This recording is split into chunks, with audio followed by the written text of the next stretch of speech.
by Golick. Mike Golick, number 90. In his 4th year from Notre Dame. Reggie White back in the game. And he did have leg cramp. So it's 2nd down and 16 following the sack of Tupa.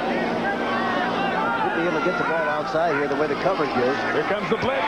Sikahema picked it up, and it's complete. J.T. Smith falling forward. Maybe short of the first down. William Frizzell tripped him up. It depends on where they mark it, and he may have enough. He does. He had a 2-on-2 situation on the slot side. Somebody had to be open if they could pass protection. Do a good job with the pass blocking. Look at the blitz coming on the outside, and look at the block by Sikahema. Number 36 makes the block, which provides Tupa with the opportunity to throw the ball outside to J.T. Smith. J.T.'s 3rd reception for 53 yards. 1st and 10 at the Philadelphia 45.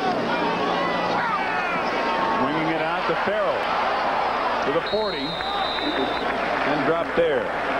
Gain of 5. It'll be 2nd down and 5. Seth Joyner and Byron Evans bringing down. You know, we were talking to the coaches about Green, the loss of Green, and they said, well, we're naturally going to miss his talent because he's such a great player. But in conjunction with that, the problem with that is when we got Green in the ball game, we know what to expect from the defense. Now that we don't have him in the game, we don't know what they're going to do with the other receivers, so we got to do that kind of as we go along, and that's kind of a problem too. And that's the first pass to a running back today, just to emphasize that point. Jordan trying to get outside, cannot do it. Run out of bounds by Andre Waters, the strong safety. And a gain of perhaps a yard to the 39. Waters is another player. You give him a chance to hit you, and he's going to hit you. Into the game now, offensively for Phoenix by Sikahema and Don Holmes. And, of course, the Eagles counter with their 6 defensive backs. Phoenix 4 of 10 on 3rd down conversions. 2 wide receivers to either side. Sikahema might be the guy they like to throw to here. He's in there blocking this time. Knocked down Jerome Brown, number 99. Appeared to be the one who batted away. 3:33 to go in the 3rd quarter. And Phoenix will have to give up the ball on 4th down and 3.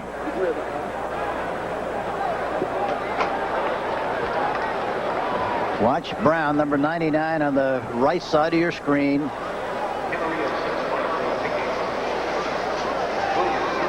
He doesn't have to step up into the pocket that time. He just steps back there and throws.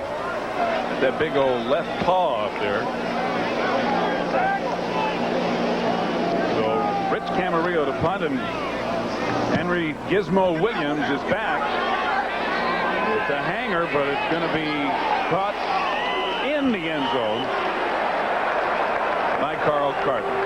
A 38-yard punt. They'll move it out to the 20 on the touchback, and we'll be back with 3:24 to go in the 3rd quarter.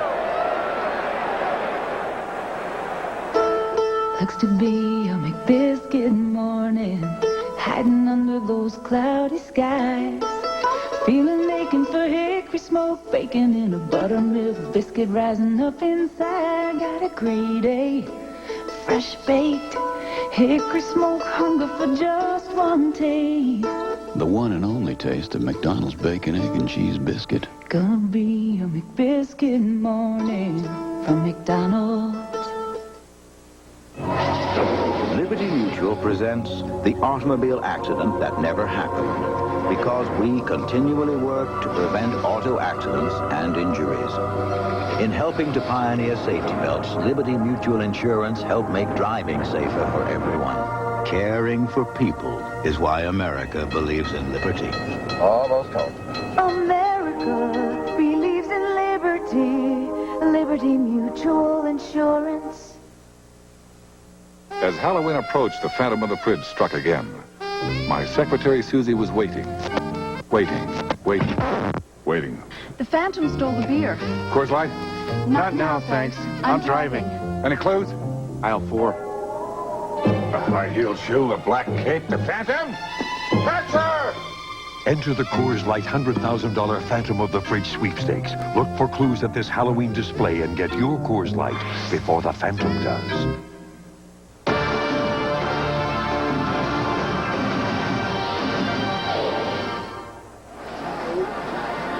The Philadelphia Eagles have put together 2 third-quarter drives resulting in touchdowns to take a 14-5 lead with 3:24 to go, and they have the ball back, 1st and 10 at their own 20.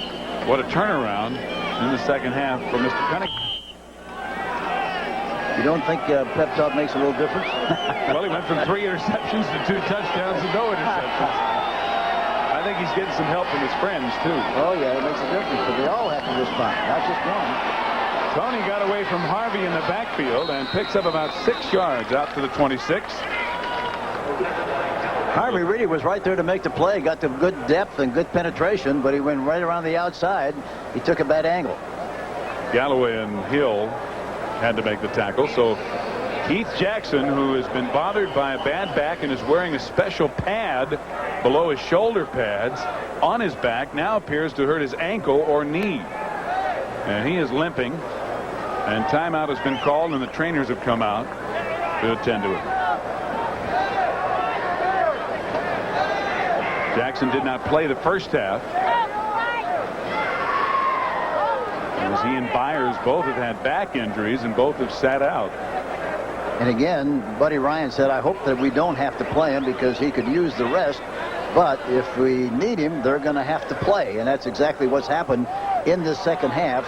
41 Byers has been in the contest, and Keith Jackson has also been in the game. And talking about why coaches do certain things.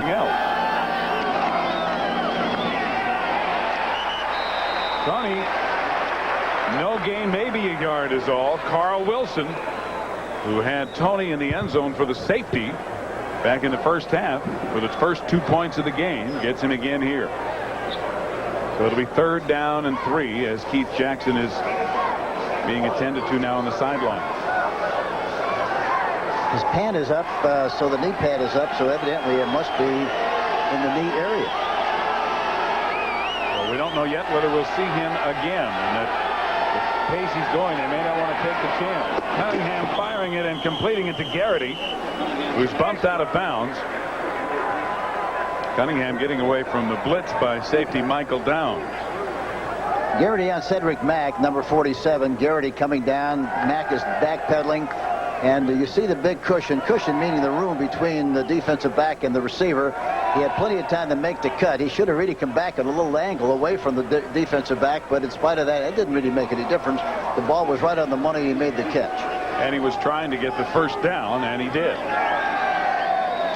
Greg Garrity in his 7th year. They call him Trash. His nickname on the team is Trash because he picks up everything. He picks up catches everywhere. He'll catch anything near him. He's just like a big vacuum sweeper.